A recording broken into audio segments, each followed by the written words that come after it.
Hello students, আজকে আমরা নিয়ে এসেছি English class 5 butterfly lesson 9 page 92 to 93।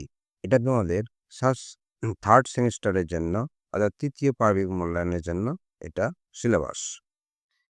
দেখো প্রথমে lesson 9, the bride eyes, the bird eyes, there are some statements. If you agree, tick in yes. If you disagree, tick in no. মানে যেখানে yes হবে সেখানে tick দিবে, যেখানে no হবে, no যদি হয় সেখানে টিক দিবে, তাহলে ইয়েস আর নোটা বোঝা যাবে। দেখো তোমাদের বইয়ের 92 পাতায় যেটা আছে, I like to read story books. I like to read story books. আমি গল্পের বই পড়তে পছন্দ করি। কি পছন্দ করো তো? অবশ্যই ইয়েস, সেজন্য টিক ইয়েস এর ঘরে বা ইয়েস এর যে ঘরটা করা আছে সেখানে টিক চিহ্ন দিবে। 2 নম্বরটা দেখো যে I like to write story on my own. I like to write a story on my own. তাহলে আমি আমার নিজেকে নিয়ে গল্প লিখতে পছন্দ করি। তোমাদের মনে যদি হয় নো, তাহলে নো এ টিক দেবে। আমার মনে হয়েছে ইয়েস, তাই আমি ইয়েস টিক করেছি। পরের প্রশ্নতে যাই। I don't like to tell a story to others. I don't like to tell a story to others. এখানে দেখো আমি অন্যদের একটি গল্প বলতে পছন্দ করি না, তাই না? নো টিক দিয়েছি, কেন আমি পছন্দ করি তো। তারপরে দেখো I don't like to listen to stories. I don't like to listen to stories. আমি গল্প শুনতে পছন্দ করি না, নো। আমিও তো ঠিক দিয়েছি, তেমন আমি পছন্দ করি। তারপরে আছে দেখো I like Thakurmar Jhuli. I like Thakurma Jhuli. আমি ঠাকুরমা ঝুলি পছন্দ করি, yes. Next, I like the comics on Nonte Phonte. I like the comics on Nonte Phonte, yes. আমি পছন্দ করি নন্টে ফন্টে হাস্য কৌতুকগুলো, আমি পছন্দ করি। I have heard about Ramayana. আমার রামায়ণ জানা আছে, ইয়েস। শেষে ইয়েস এর করে টিক দিয়েছি। I have heard about Ramayana. তারপরে দেখো I have heard about Mahabharata. আমার মহাভারত জানা আছে, ঠিক দিয়েছি মহাভারত এখানে। পরে দেখো এবার প্যাসেজে চলে আসছি। দেখো লেট রিডস, এসো পড়ি। আমি পড়ছি, এখানে উচ্চারণ দেওয়া আছে, এখানে বঙ্গানুবাদ করা আছে, অর্থাৎ তার মানেটা এখানে বলে দেওয়া আছে। It was a bright and sunny morning. A large group of young boys gathered in the woodland with their bows and arrows. But they were not just ordinary boys. They were the 5 Pandavas and the 100 Kauravas. The 5 Pandav brothers and 100 Kaurava brothers were cousins. But a fierce rivalry between them began to grow even when they were only children. বোঝা গেছে? আবার পড়ছি দেখো। It was a bright and sunny morning. A large group of young boys gathered in the woodland with their bows and arrows. But they were not just ordinary boys. They were the 5 Pandavas and the 100 Kauravas. The 5 Pandavas brother and 100 Kaurava brothers were cousins, but a fierce rivalry between them began to grow even when they were only children. অর্থাৎ it was a bright and sunny morning, অর্থাৎ সেটা ছিল একটা উজ্জ্বল এবং রৌদ্রময় সকাল। A large group of young boys gathered in the woodland with their bows and arrows. অর্থাৎ অনেক সংখ্যক ছেলে বনের মধ্যে তাদের তীর ধনুক নিয়ে জড়ো হয়েছিল। But they are not just ordinary boy, কিন্তু তারা কোনো সাধারণ ছেলে ছিল না। নট অর্ডিনারি মানে সাধারণ ছেলে নয়। They were the 5 Pandavas and the 100 Kauravas. সেখানে কে ছিল?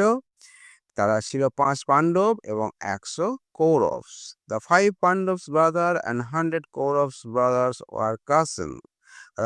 পাণ্ডব এবং ১০০ কৌরবরা হলো ওরা খুড়তুতো ভাই। But is but কি বলছে? But a fierce rivalry between them began to grow even when they were only children.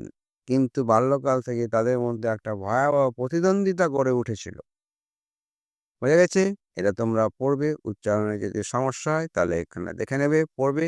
দেখো এখানে সাইডে কিছু আমরা দিয়েছি ওয়ার্ড নোটস, অর্থাৎ কিছু শব্দ মানে দিয়ে দিয়েছি এখানে। যেগুলো যেগুলো তোমাদের কঠিন মনে হবে সেই মানেগুলো আমরা এখানে দিয়ে দিয়েছি। যেমন দেখেছো সানি। সানি হচ্ছে রৌদ্রময়, ব্রাইট উজ্জ্বল, গ্যাদার্ড জড়ো হয়েছিল, উডল্যান্ড অরণ্য বা বন, বো ধনুক, অ্যারোস তীর, অর্ডিনারি সাধারণ, কাজন মানে খুড়তুতো ভাই বা বোন, হ্যাঁ, ফিয়ার্স মানে হিংস্র বা প্রচণ্ড, হ্যাঁ, রাইভারি মানে হচ্ছে প্রতিদ্বন্দ্বিতা। তাহলে আমরা পরের অংশতে যাই। দেখো 93 পাতাতে এই অংশটা আছে, এটা আমরা আজকে পড়িব। ঠিক আছে? দেখো তোমরা বই থেকে দেখো। The Royal children learned the skills of using weapons from Dronacharya. He was one of the greatest warriors of his time. He had learned the secret of powerful weapons from Parshurama. অর্থাৎ the royal children learned the skill of using weapons from Dronacharya. এই রাজ পরিবারের ছেলেরা দ্রোণাচার্যের কাছ থেকে অস্ত্র চালানোর ক্ষমতা শিখেছিল। He was one of the greatest warriors of his time. অর্থাৎ তিনি ছিলেন তার সময়ের সর্বশ্রেষ্ঠ যোদ্ধা। হ্যাঁ, He had learned the secret of powerful weapons from Parshurama. তিনি পরশুরামের থেকে শক্তিশালী অস্ত্রবিদ্যায় রহস্য শিখেছিলেন। এখানে ওয়ার্ড নোটস দেওয়া আছে। দেখো রয়্যাল, রয়্যাল বলতে রাজকীয় বংশ, অর্থাৎ রাজবংশীয় ছেলে মেয়ে যারা, তাকে বলা হয়েছে যে রয়্যাল চিলড্রেন। লার্ন হচ্ছে শিখেছিল, স্কিল মানে দক্ষতা, পন্স মানে হচ্ছে অস্ত্র, ওয়ারিয়ার্স মানে দক্ষ সৈনিক বা সাহসী যোদ্ধা, হ্যাঁ, ওয়ারিয়ার্স। আর সিক্রেট হচ্ছে গুপ্ত বা অপ্রত্যাশিত। পরের যাই। The Pandavas and the Kauravas were quick to learn. They soon picked up various skill. All the princes learnt the use of all the weapons. অর্থাৎ the Pandavas and the Kauravas are quick to learn. Pandava এবং কৌরবরা দ্রুত শিখে নিয়েছিল। কুইক হচ্ছে দ্রুত। হ্যাঁ, এখানে দেখো কুইক মানে দ্রুতগামী বা ত্বরান্বিত। কুইক মানে হচ্ছে দ্রুত শিখে নিয়েছিল। They soon picked up various skill. Various মানে হচ্ছে দেখো বিভিন্ন। সে সুন পিক আপ মানে শীঘ্রই তারা বিভিন্ন বিষয়ে দক্ষ হয়ে উঠেছিল। সুন পিক আপ মানে তুলে নিয়েছিল ভেরিয়াস স্কিল মানে বিভিন্ন রকম দক্ষতা তারা খুব তাড়াতাড়ি অর্জন করে নিয়েছিল। All the princess learn the use of all the weapons. অর্থাৎ সকল রাজপুতরা কি করেছিল? সব রকম অস্ত্রের ব্যবহার শিখেছিল। বেশ, তোমরা পড়বে। পরেরটা দেখি এবার। দেখো, each of them had their own favorite weapons. Duryodhan and Bhima favored. Duryodhan and Bhima favored the mace. Yudhishthir's choice the weapons was the spear. Arjuna was fascinated by bows and arrows. The twins, Nakula and Sahadeva, were most comfortable with swords. এই কথাটি খুব ভালো এবং এটি পরীক্ষায় আসার মতো কথা যে কে কি অস্ত্র নিয়ে পারদর্শিতা ছিল। দেখো, each of them had their own favorite weapons. Each of them কার কোনগুলো ফেভারিট ছিল। দেখো, each of them অর্থাৎ এদের প্রত্যেকের নিজস্ব পছন্দের অস্ত্র ছিল। কি ছিল? Duryodhana and Bhim. Duryodhan and Bhim favourite the mace. এখানে মেস মনে হচ্ছে গদা। গদা কার ছিল? গদা ছিল দুর্যোধন অ্যান্ড ভীম ফেভারেট, হ্যাঁ, দ্য মেস। মেস হচ্ছে গদা। তা দুর্যোধন এবং ভীমের গদা পছন্দ করত। Yudhishthir choice the weapons was the spear, অর্থাৎ যুধিষ্ঠির পছন্দের অস্ত্র ছিল বর্ষা। Arjun was fascinated by bows and arrows, অর্জুনের তীর এবং ধনুকের প্রতি তার কি ছিল? ফ্যাসিনেটেড মানে আকর্ষণ বা মুগ্ধ ছিল। দ্য টুইন্স হচ্ছে টুইন বেবি, মানে যমজ যাকে আমরা বলি। যমজ কে ছিল? নকুল অ্যান্ড সহদেব। দাদা কমফোর্টেবল মানে তাদের আরামদায়ক বা সাবলীল ছিল কিসে? শর্ট মানে হচ্ছে তরবারিতে। হয়ে গেছে? এটা একটু মনে রাখবে, এটা পরীক্ষায় আসতে পারে, এই অংশ থেকে জিনিস আসতে পারে। তারপরে দেখো, the Guru treated all his disciples equally, but he liked Arjun the most because Arjuna practiced this art with great concentration. Soon he became the best archer among all. The Guru treated all his disciples equally, অর্থাৎ গুরু তার প্রত্যেক শিষ্যদের সঙ্গে সমানভাবে আচরণ করতেন। Treated মানে আচরণ করতেন, ডিসাইপলস মানে শিষ্য। বাট হি লাইকড, বাট কিন্তু সে পছন্দ করত Arjuna the most, because Arjuna practised this art with great concentration. কিন্তু তিনি অর্জুনকে সবচেয়ে পছন্দ করতেন কারণটা কি না, তো এই বিদ্যায় অর্জুন অত্যন্ত মনোযোগের সাথে অধ্যয়ন করত। Arjun practice this art with great concentration. Soon he became the best archer among all, অর্থাৎ শীঘ্রই সে সকলের মধ্যে সর্বসেরা তীরন্দাজ হয়ে উঠেছিল। আর্চার মানে তীরন্দাজ, অর্থাৎ তীর ধনুক চালায়, আর্চার। পরেরটা দেখি,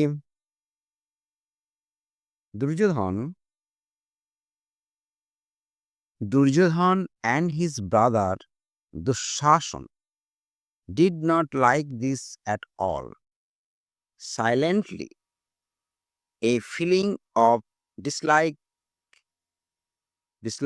grew in their heart towards the Pandavas. এর কি বলছে যে Duryodhan and his brother Dushashan did not like this at all, অর্থাৎ দুর্যোধন ও তার ভাই দুঃশাসন এটা মানতে পারতো না। এ ফিলিং, হ্যাঁ, হচ্ছে a feeling of dislike grew in their heart toward the Pandavas, অর্থাৎ পাণ্ডবদের প্রতি একটা ঘৃণার ভাব তাদের মনের মধ্যে নিঃশব্দে বেড়ে উঠেছিল। ঠিক আছে? কাদের? কৌরবদের। পরেরটা যাই। One day they openly criticized their guru for showing favor toward Arjun. They told him that they were not any less skillful in archery. অর্থাৎ on day they often criticized their guru for showing favor toward Arjun. একদিন তারা সর্বসমক্ষে গুরুর সমালোচনা করল যে অর্জুনের প্রতি পক্ষপাতিত্বের কথা বলে। They told him that they were not any less skillful in archery. তারা বলল তীরন্দাজিতে তারাও কম যায় না। দেখি পরে কি বলছে। As a reply to their criticism, Dronacharya agreed for a test to pick out the best archer among them. তাই না? অর্থাৎ as a reply to their criticism, অর্থাৎ তাদের সমালোচনায় জবাব দিতে দ্রোণাচার্য তাদের মধ্য থেকে সেরা তীরন্দাজ বাছাইয়ের জন্য একটি পরীক্ষার আয়োজন করেছিল। Dronacharya agreed for a test to pick out the best archer among them. এটা কি করেছিল, তাদের মধ্যে কে ভালো, হিংসা করাকরি হচ্ছে, পক্ষপাতিত্বের কথা উঠছে, তাই সে একটা পরীক্ষার আয়োজন করেছিল। এবার হচ্ছে on day on that particular day, অর্থাৎ সেই নির্দিষ্ট দিনটিতে গুরু Dronacharya asked the student to gather by the woodland near his ashram. He had placed a wooden bird with a prominently printed eye on one of the trees. দেখো কি বলছে, on the particular day, অর্থাৎ সেই নির্দিষ্ট দিনটিতে গুরু Dronacharya asked the student to gather by the woodland near his ashram. গুরু দ্রোণাচার্য সবাইকে তার আশ্রমের সামনে জঙ্গলে সমবেত হতে বলেছিলেন। He had placed a wooden bird with a prominently printed eye on one of the trees. তিনি একটা কাঠের পাখির চোখে ভালোভাবে রং লাগিয়ে একটা গাছের মধ্যে রেখে দিয়েছিলেন। হ্যাঁ, এটা আজ পর্যন্ত এটাই থাকলো। পরের পার্টে আমরা আরো ভালো করে পরের অংশটা দেখব।